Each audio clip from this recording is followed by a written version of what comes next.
Mimi nataka kusema kitu kimoja. Ujinga ya Wakenya isitufanye tunaanza kutukana rais wa Tanzania. My friend, ukumbafu ya Wakenya atisufanye tutukane rais wa Tanzania. Mambo ya ukumbafu na organism na kujinga zoom na kateli zoom hatuwezi ruhusu.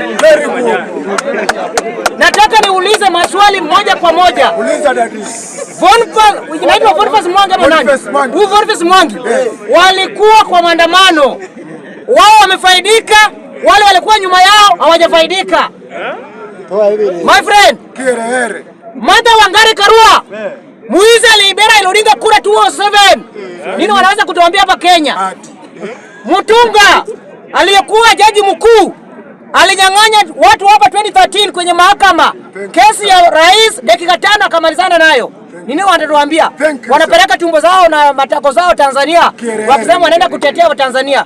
My friend, kaa kwenu, pambana maisha yenu. Hao watu ndio wameharibu Kenya. Tanzania kuna kanuni, kuna misingi, kuna sheria. Tanzania sio choo. My friend, kama unataka mahali ya kunyonga watu, kuja unyonga watu Kenya. Mpaka imefunguliwa free. Hiyo ndio Kenya. Tanzania huwezi dhubutu. Kama unaishi Tanzania lazima chief mnyumba 10 akutambue umetoka Kenya na umekuja kuishi kwa muda gani. Hiyo ndio Tanzania. Kama unataka siasa ya malaya, ingia Kenya. My friend, then unakuja hapo ni kijana mdogo unaanza kutukana rais wa Tanzania. Lazima tuheshimu rais Mama Suluhu. Huyo mama ukienda kwao amejenga SGR tofauti na hii yetu ambao waizi waliiba. Hii yetu hii waizi ambao waliiba 380 something billion imelala hapa. Ukiangalia ukicompare na yetu na ile ni tofauti. Na ni mama then unapata mkijana anasema ati lazima koje kwa balcony. Unataka kukunywa makojo zake.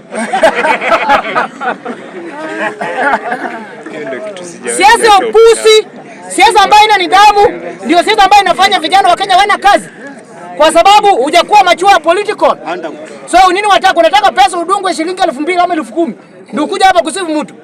My friend, mimi najua kanuni ya Tanzania. Ukikanyaga kule Sirare kama una kibali, my friend, unalala sana. Tanzania sio kama Kenya. Ukitaka kunyonga watu uingia Kenya. Governments don't care. Wenye wanaua watu si ni watu wa Nigeria, si ni foreigners. Nani ambaye anahusika? Si ni serikali. Wewe umesikia kuna wash kwa Tanzania? Kama Diamond alikuwa anashikwa dealing Magufuli kwa sababu alikuwa ameimba wimbo mbaya ambaye inajulikana nyegese. Wakamshika na wakabani hiyo wimbo iko Tanzania, but hiyo wimbo iko hapa Kenya. Kwa sababu pumbafu yenu kama wa Kenya, mnapenda vitu chafu. Kenya ni dustbin. Ukitaka vitu mbaya kuja utupa hapa Kenya na uende kwenu. Unafikiri Tanzania ni kama Kenya? Then unasimama hapa unataja my friend, Tanzania kuna kitu kinajulikana kama ujamaa. Lazima utii ujamaa. My friend, ujamaa ya Tanzania lazima utii. Kama hutatii ujamaa, seli iko ijajaa. Utapelekwa, ndugu yangu tulia. Utapelekwa kwa seli. Lazima tukubaliane.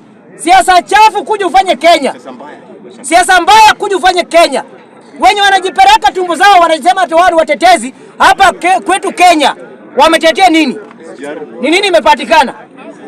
Hatuwezi kuwa kwamba wewe kama ni mtetezi wa wananchi, upinzani wanakutumia wanakupea pesa, unakuja kusumbua serikali. Hiyo ndio vitu wanafanya hapa Kenya. Tunajua. Akina Vonsi sijui nani Mwangi. Hao ni makateli wa siasa hapa Kenya, my friend. Jaribu nchi nyingine. Uganda sel jaja. Tanzania sel jaja. Fanya upuzi hapa Kenya. Lazima tuheshimu nchi ya Tanzania. Ukiangalia hiyo maendeleo huyu mama amefanya, huwezi lingania na huyu pastor wa Kenya. Huwezi. Huyu pastor wetu wa Kenya. Huwezi linganisha Mama Suluhu na huyu pastor. Huyu bishop hakuna kitu. Huyu ni bishop, Biblia ndio anajua Biblia uongo, matenda kuna. Nimetenga nimeweka. Ule mama anafanya kazi ndugu yangu. Enda port. Uangalie kule Dar es Salaam. Huwezi linganisha hii gargaria hii ya Mombasa port. Huwezi. Then wewe unakuja hapa, unatuambia wewe ule mama, kwani ulikuwa unataka waingie Tanzania waende kufanya nini? Kama uchaguzi wa Kenya ndio mwashinda kutengeneza, sasa ya Tanzania ndio watatengeneza. Tanzania ni kuzuri na Watanzania hawajalalamika. Kwa nini wewe unalalamika na kwenu ni kubaya? Pambana hali ya Kenya, wacha Watanzania wapambane hali zao. Tanzania kuna kanuni, my friend. Kama wewe ni tabia mbaya, utapambana sheria Tanzania. Kama wewe ni mhalifu, watakudili wewe Tanzania. Kama wewe ni kuereere kama Martha Karua, weka kwa gunia, tupa kwa buti ya ndege, rudisha Kenya. Angalia kama huyo kiongozi wa upinzani, Tundu Lissu. Tundu Lissu ni mtu ambaye anafanyia wazungu. The same government wa Kenya kwanza wanafanyia wazungu. Hawana haja na wana wa Kenya, wako na haja na kufanya na wazungu.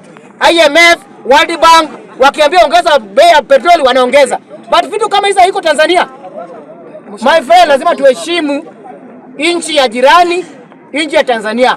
Tanzania kuna kanuni. Wewe kama unataka mali ya upusi, fanya upusi Kenya. Mambo ya demokrasia kuna Kenya. Mambo Kenya ni uongo na mambo mingi.